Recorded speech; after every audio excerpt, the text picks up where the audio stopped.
There are over 4,000 stocks on the New York Stock Exchange alone. Add in the options chain and you're looking at millions of contracts on any given day. And if you're anything like I was when I first started, you probably spend more time researching what stocks to trade rather than actually trading something. You've got scanners open, you got your Twitter feed running, Discord alerts popping on and off, and by the time you actually sell on a trade, it's probably already over. I used to sit in front of my screen for 2, maybe 3 hours before placing a trade. And half the time I was just forcing something because I felt like if I didn't trade, I wasted my morning. That completely changed once me and my partners, Remzi and Tito, developed a system for narrowing down what we wanted to actually trade. We have a number of systems, and in this video, I'm gonna go over one. I'm gonna share my screen, go over 2 actual trades we took in the last few weeks using this exact technique. Let's get into it. So this strategy is really about narrowing down into stocks using a top-down sector look. So one thing you can do to help you narrow down your list is basically go through what are called sector ETFs. Type this out in Google. You can figure out what kind of ETFs there are out here. And in each one of these ETFs, there's a number of stocks, right, that make up the ETF. So I'm going to go over one,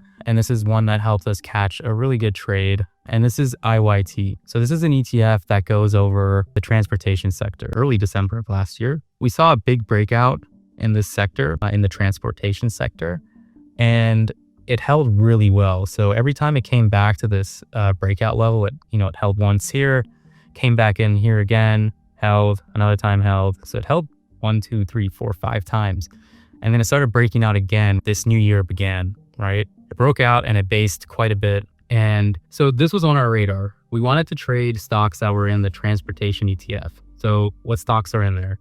Again, go to your good friend Google, look up IYT, and you'll probably come across this page. This is on Yahoo Finance, and it tells you top 10 holdings. Uber, UMP, UPS, FedEx, Old Dominion, it goes on and on. Let's see what Uber looks like. Not the greatest looking chart. I mean, pretty much a downtrend, right? So this really isn't in play. Let's go to the next one. UNP, no surprise here. UNP is what we end up trading. So I'm not going to go over all 10 there. Got this annotated already. Essentially, UNP, this is a Union Pacific Corporation, railroad name, had a really strong move early February. It went from 235 up to 250. On a stock like UNP, this isn't a tech stock, this is literally a railroad. That's a huge move. And it got to this multi-year breakout. So this has been basing for a couple of years under this 250 area, and we're momentum-based traders. So once we see a name like UNP start to get through this breakout level and hold on multiple days,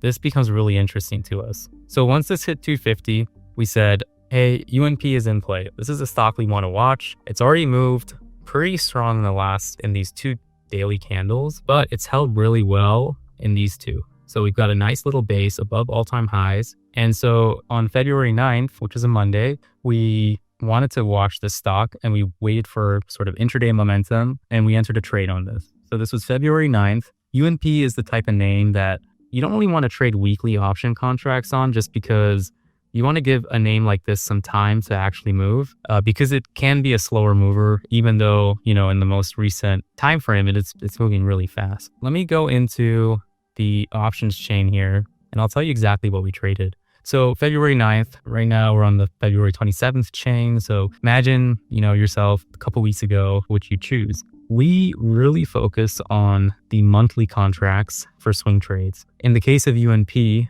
there were 2 monthly contracts ahead of us. There was February, which was expiring in about 2 weeks. And then there's also March that gave us 6 weeks to see the trade through. So we decided to choose March because we wanted to give ourselves some time. And we knew if UNP would move pretty well, this is something we want to hold for like a while because it could pay really well. We decided to choose the 270 call, partly because this is on Thinkorswim, but other options chains show you this.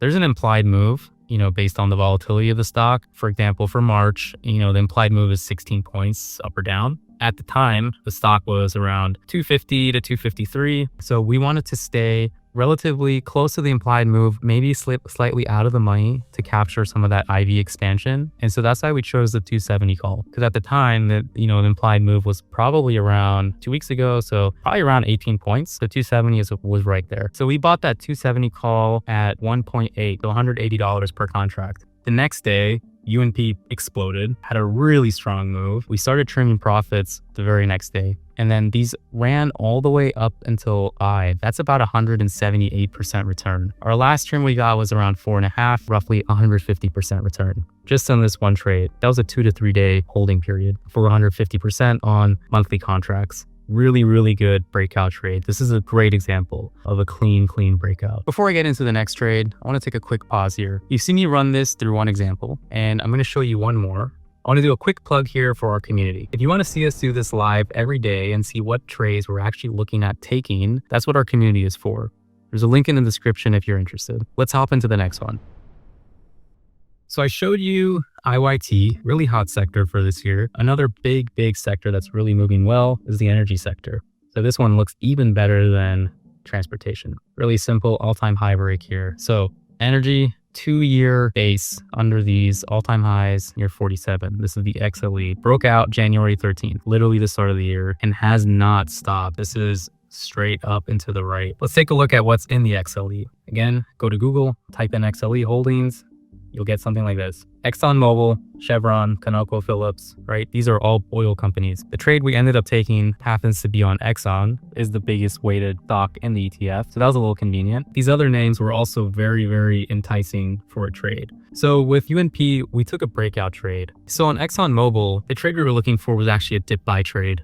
Wasn't quite a momentum type, breakout trade like UNP, but we knew that Exxon Mobil was in such a strong uptrend since that January 13th breakout. It's really just been straight up and to the right. And then it finally came back in on a 3-day sort of dip here, back down to the 9 EMA. It was still above the 20-day moving average. And on this day, on February 17th, which was just last week, intraday, it started to bounce and it started to reclaim some key levels we were looking at intraday. And so we wanted to take a dip buy trade on this. For UNP, we looked a month and a half out. For Exxon Mobil, this was more of a quicker trade, maybe 2 to 3 day holding period. And so what we took was just 1 week out. So this was February 17th. We took some calls expiring on February 27th. So we took the February 27th 150 call at around 1.6. And in this 2-day move here, these ran all the way to 4.2, giving us a 163% return on the trade. This was a really good dip buy idea. We ended up actually getting stopped out on Friday. We had some runners and, it came all the way back in. Maybe this sets up for another dip buy that we'll, check out later this week. But for now, we took that trade. It was good. And we stopped out for the rest. Okay, so that's the full strategy. No fancy software, no secret scanner. Just look at sector ETFs. Find out what looks the best within the sector and trade the leading stock in a leading sector. It's really that simple. It only takes about 10 minutes to really scan through these sectors, especially once you get into the routine of things. You can take exactly what I showed you in this video and use it tomorrow morning. Pull up the sectors, look at the constituents, see which names look the best on the daily chart, find out what has momentum intraday, and take those trades. You really don't need anything else to get started. But if you're someone that wants to see this live in action, then consider joining our community. Remzi, Tito, and myself, we do this every single day. We're always talking about what's running in the market and what stocks are in play to trade. Not only looking at it from a sector ETF point of view, but from all kinds of different perspectives. And we also focus a lot on education and really describing why we take a trade. The link is in the description if you want to check it out. And if this video saved you some time or helped you think about your morning a little bit different, subscribe. I'm going to keep putting content out like this that shows you how we actually trade rather than just talking about it. See you in the next one.